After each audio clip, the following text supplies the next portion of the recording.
Alhamdulillah wa syukru ala ni'amillah. Pada kesempatan malam hari ini kita dipertemukan oleh Allah Subhanahu wa taala dalam majelis ilmu. Jadi kalau ada yang bertanya disunnahkannya khitan itu bagusnya kapan? Yaumas sabi' min wiladati, hari ke-7 setelah dilahirkan, masih bayi. Tat Herman SMP ulet disunnahkannya yaumas sabi', hari ke-7 kelahiran. Kenapa yaumas sabi'? Fa innahu adharu, lebih suci. Jadi bayi itu suci. Ketika hari ke-7 disunat, dikhitan, jadinya adhar, lebih suci. Wa asra'u nabatan lilahmin, dan lebih cepat gedenya. Apanya yang gede? Orangnya, tumbuhnya. Kadang udah kelas 3 SD, kelas 6 SD masih kuntet baik, belum sunat kali mah. Kalau di Jawa Timur itu emang rata-rata kelas 6 SD sunat, makanya telat gede.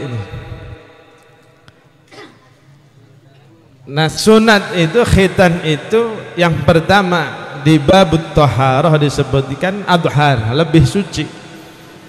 Karena orang itu, seorang anak meskipun dia wudu bolak-balik, kalau kulfahnya, apa kulfah itu? Apa? Topinya, kulupnya, kulfah ya, kulub, masih ada sisa-sisa najis, sisa-sisa air kencing yang najis. Makanya ada seorang ulama yang tegas, guru sekumpul, pernah lagi haul sekarang. Itu kok kita sholat dilendotin bocah belum sunat, itu bisa nggak sah itu sholat. Bocah belum sunat ngelendotin aja, pempesnya udah penuh, bisa jadi agak sah. Itu saking hati-hati.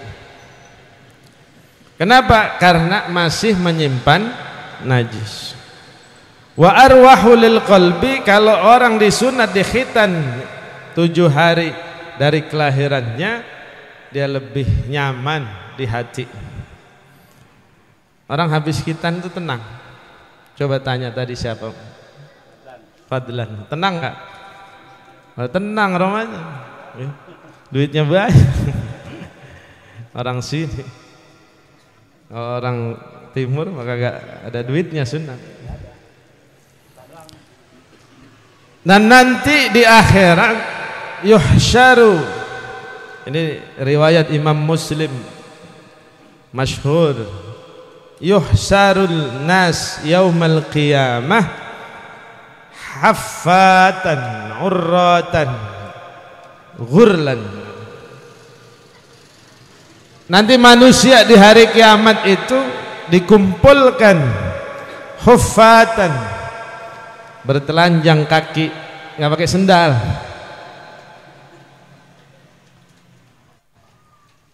urratan, telanjang bulat. Dan yang masyhur lagi ghurlan bi dhammil gha wa sukunir ra, ghurlan, belum disunat, besok nih, taruh sekarang udah cakep bener. di sono balik lagi kulfahnya, kulupnya kan nutup lagi, belum sunat.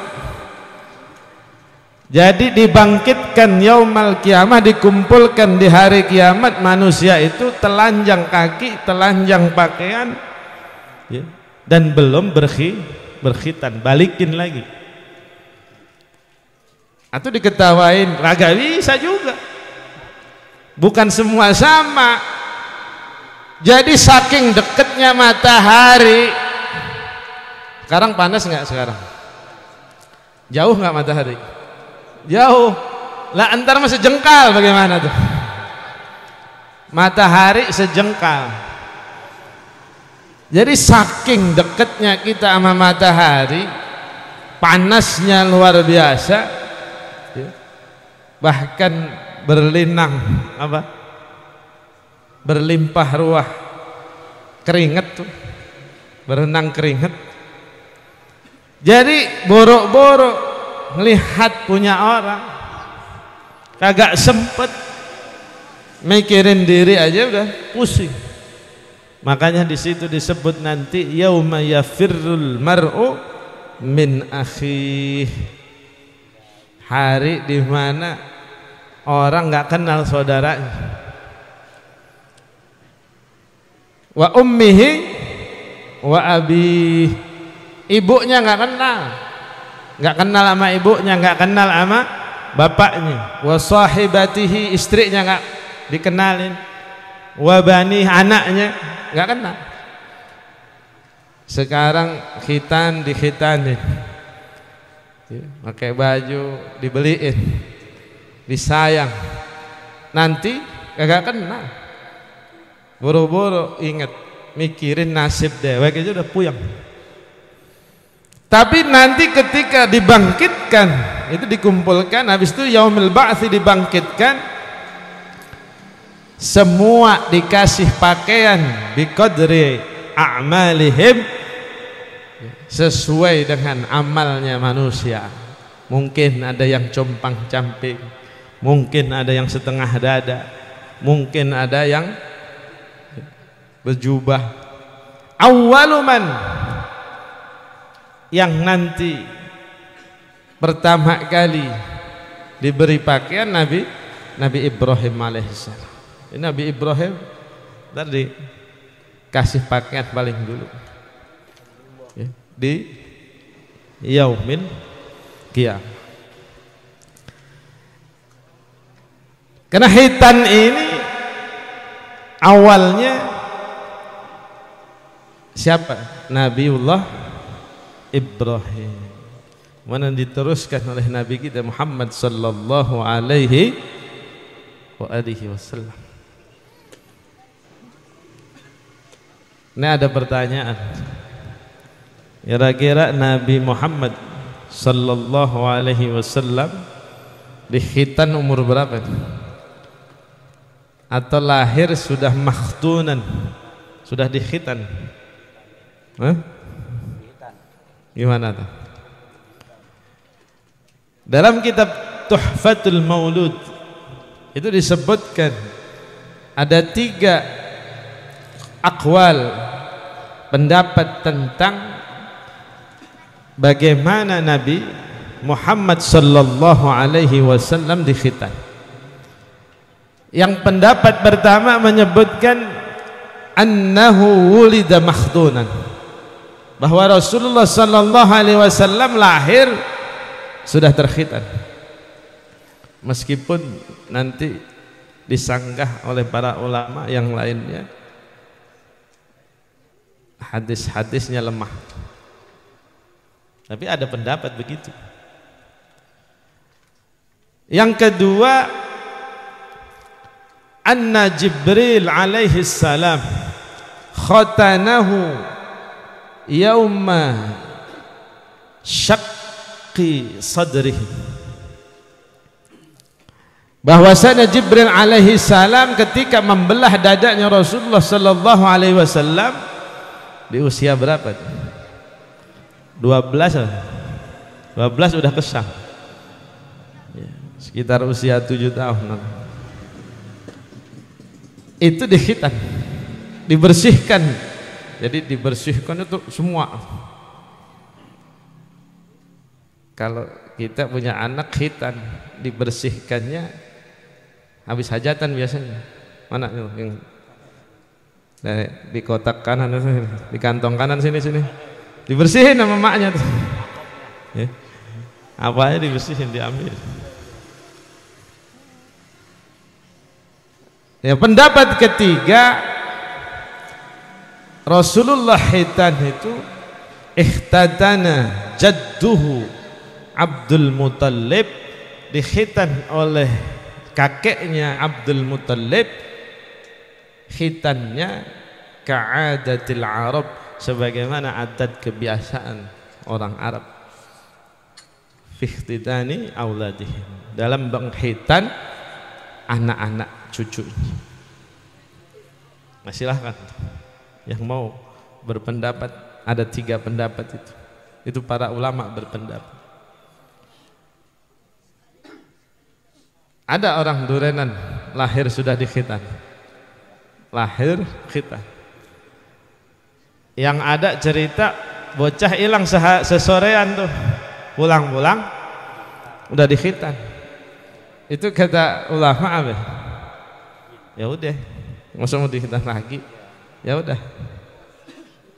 masa mau dikhitan lagi?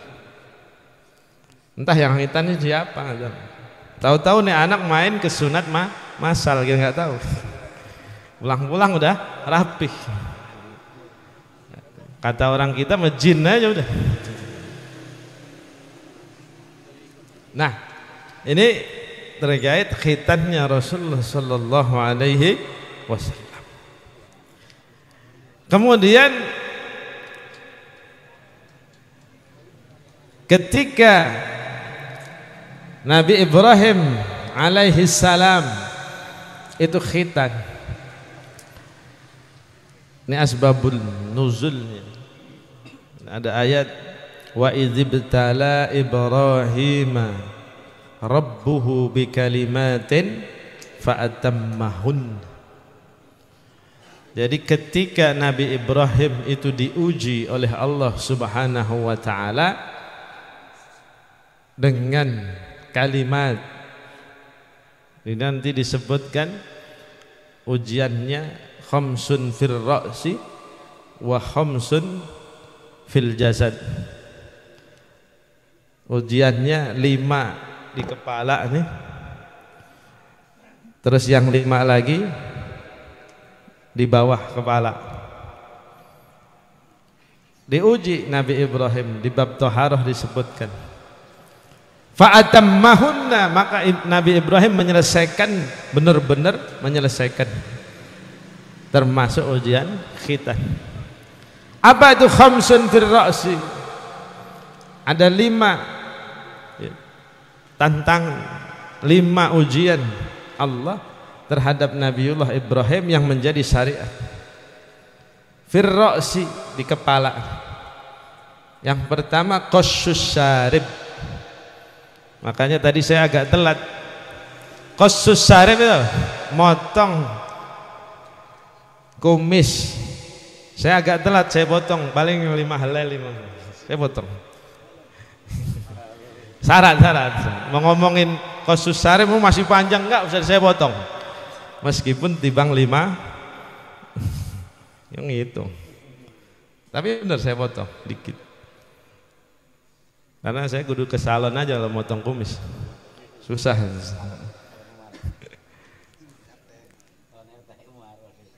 Nah, yang pertama qassus syarib. Itu ujian pertama. Yang kedua al-madmadhatu, berkumur. Ada berkumur. Yang ketiga al-istinsyaq. Apa istinsyaq itu? Masukin air ke dalam hidung.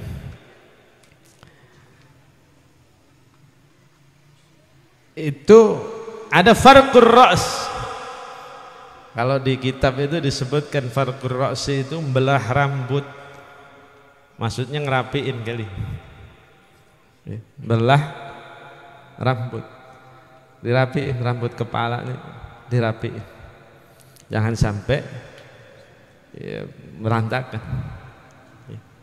Bahasanya begitu. Yang kelima asyiwak. Jadi kumur-kumur saja nggak cukup, tapi kudu siwak, pakai siwak.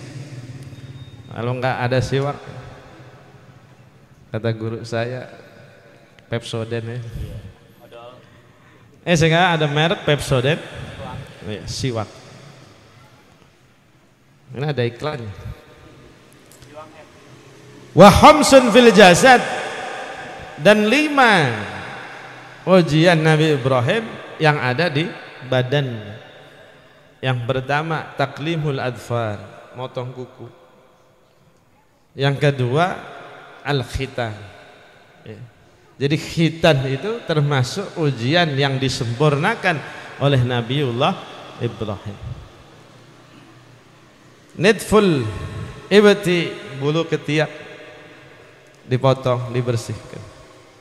Halqul anah, bulu bawah dibersihkan.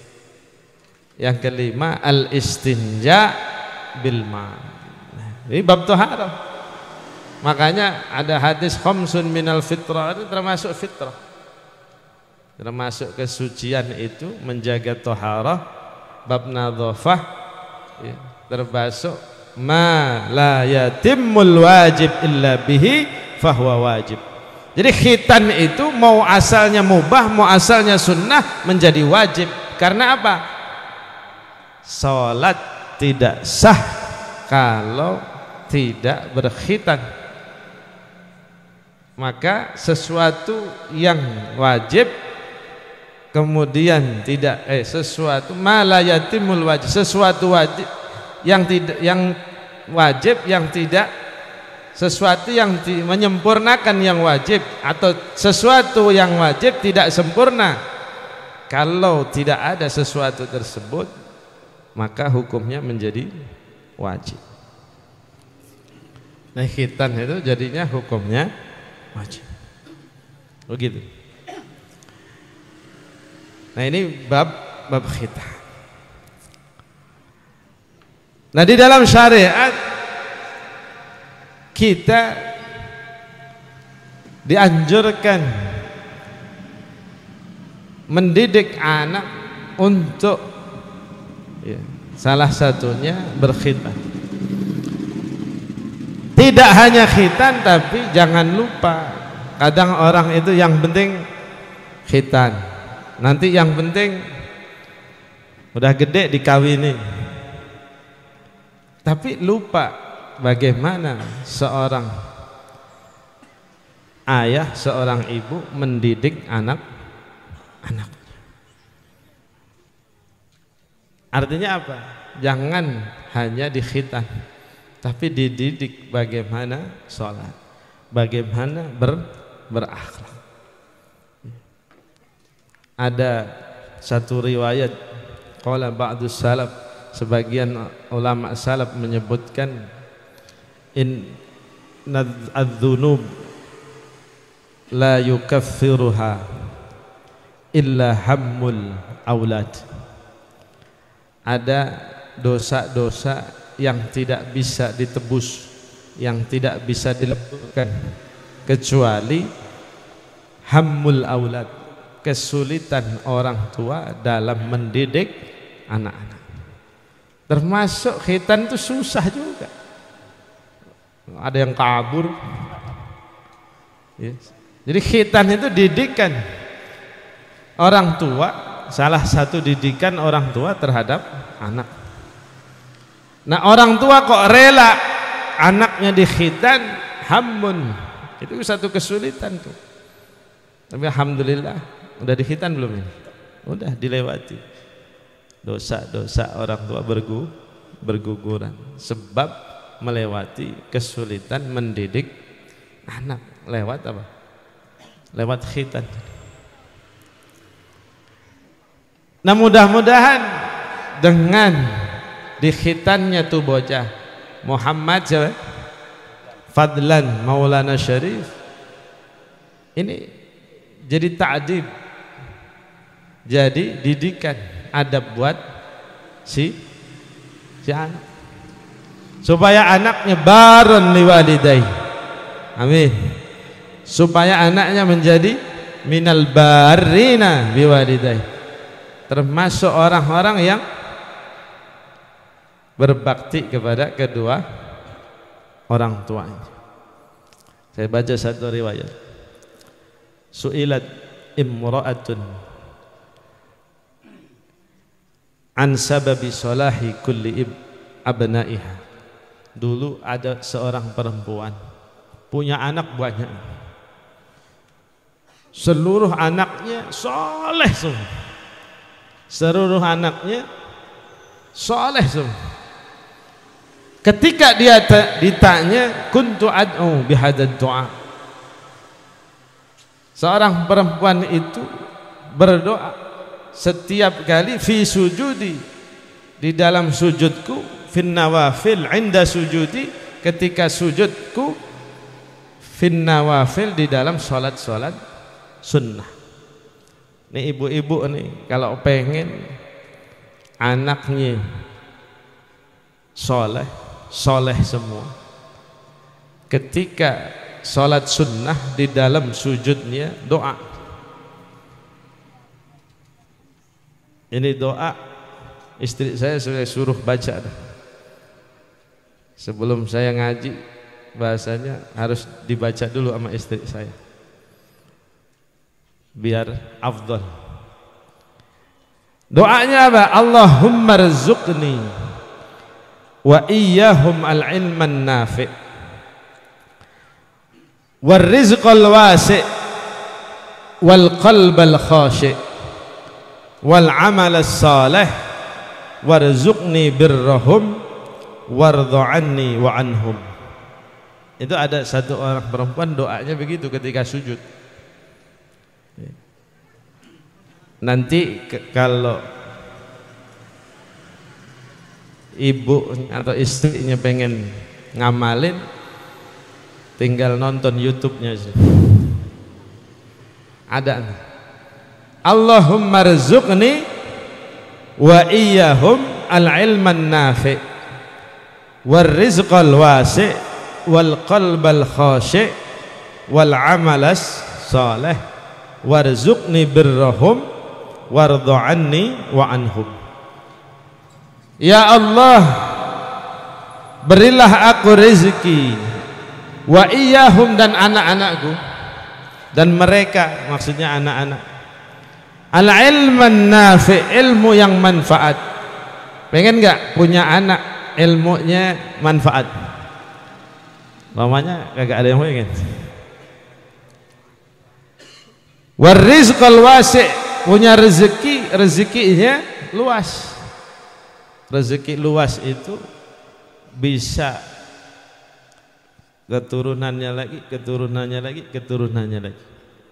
Bisa manfaat rezekinya bisa bertambah terus-terusan. Wal qalbal khashi', hati yang khusyuk. Kalau sudah hatinya khusyuk, udah cakep. Wal amal salih, dan anak-anak itu beramal saleh. Warzuqni birrahum. Nah ini yang penting. Kadang ada orang tua yang ngadu, banyak tuh, Abdullah bin Mubarak, banyak lagi sahabat juga ada, datang anaknya, innahu qad ya'iquni. Bahkan ada seorang ayah dipukul oleh bapaknya. Ditanya, ini di kitab ini disebutkan, yadribuni, yadribu abahu, anna rajulan kana yadribu abahu. Ada seorang anak dipukul oleh seorang orang ayah dipukul oleh anaknya. Dia ngadu ke ulama Samarkand, disamarkan sana. Kenapa anakmu mukul? kata, bahkan dia auja'ani, membuat saya pusing. Ditanya, hal alimtahul adab, apakah engkau mengajari anakmu adab? Oh ternyata enggak. Hal alimtahul Quran, engkau ajarin Quran? Enggak. Hal alimtahul ilma, engkau ajarin ilmu? Enggak. Terus fa ayyu amalin ya'mal, terus apa yang dia kerjakan? Qala az-zira'ah, ternyata diajarin berkebun, diajarin bajak sawah, diajarin menanam doang. Maka pantas bahasanya begitu. Kalau anak kamu mukul kamu karena nggak tahu ilmu agama, nggak tahu adab, nggak tahu Quran. Bahasanya bahasa ulama menyebutkan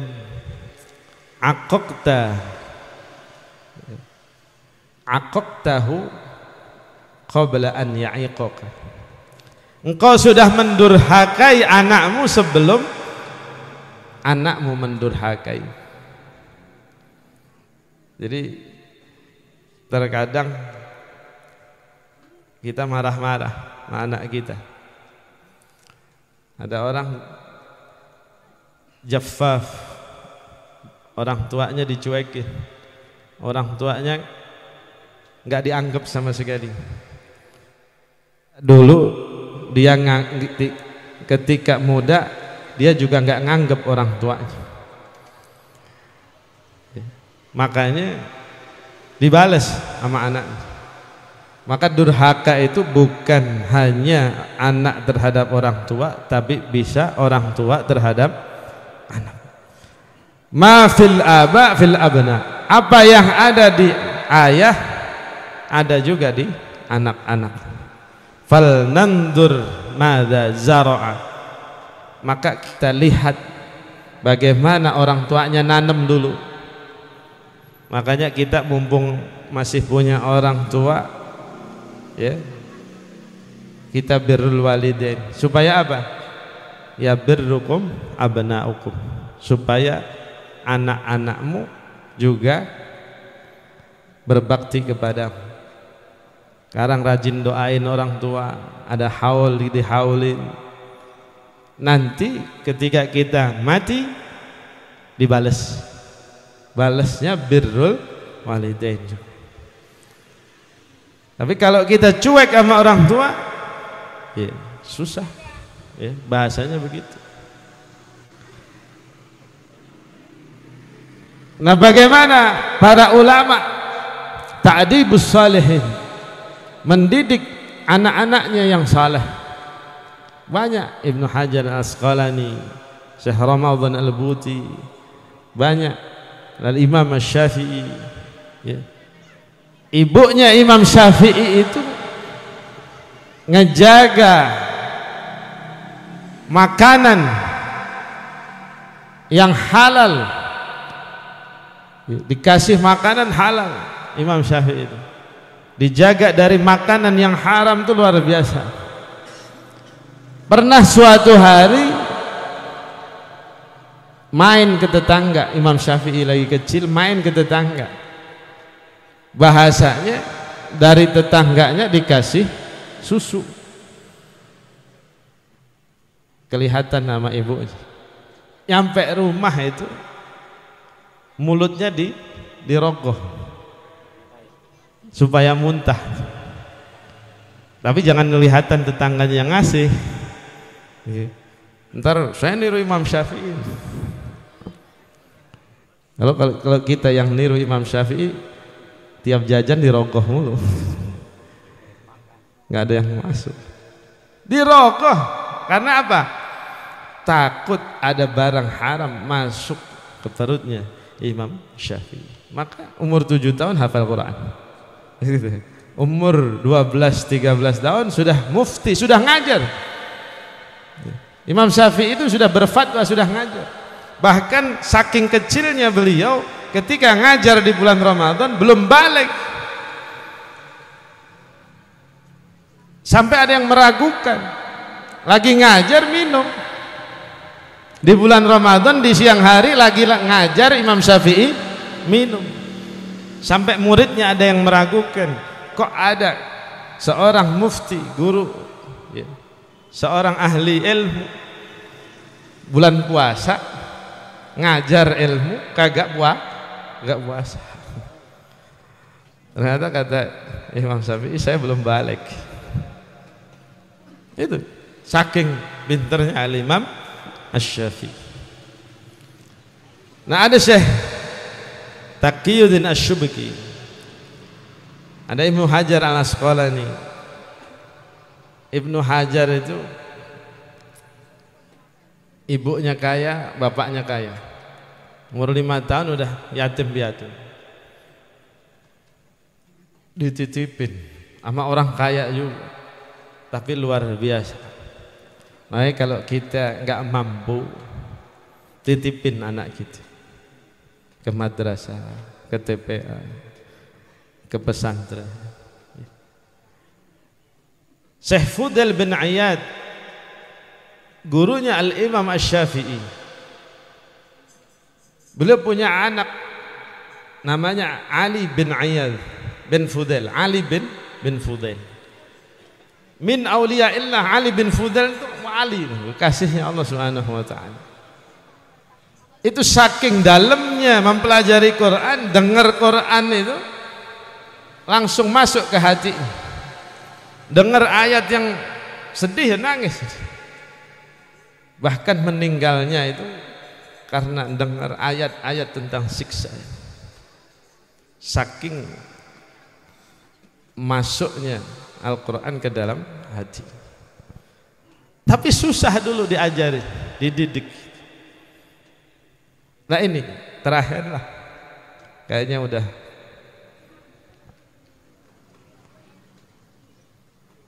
Kata Syekh Fudail bin Iyad, ya Allah, Anta ta'alam, engkau tahu ya Allah, inni qad ijtahadtu fi ta'dibi waladi. Ya Allah, engkau maha tahu bahwa aku sudah sungguh-sungguh. Yang penting itu, yang penting kita udah sungguh-sungguh ngedidik anak. Walam astati, saya nggak bisa ternyata.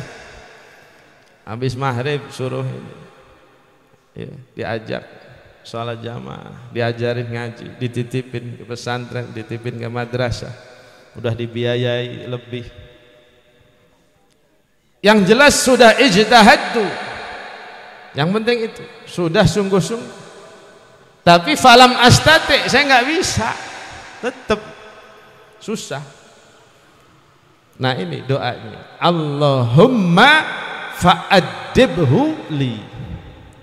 Ya Allah, fa'addibhu, didiklah anakku itu li, untukku, pasrahin ke Allah Subhanahu wa taala. Tapi kudu munajat begitu. Jangan susah banget bocah diatur. Udah enggak dipasrahin sama Allah Subhanahu wa taala.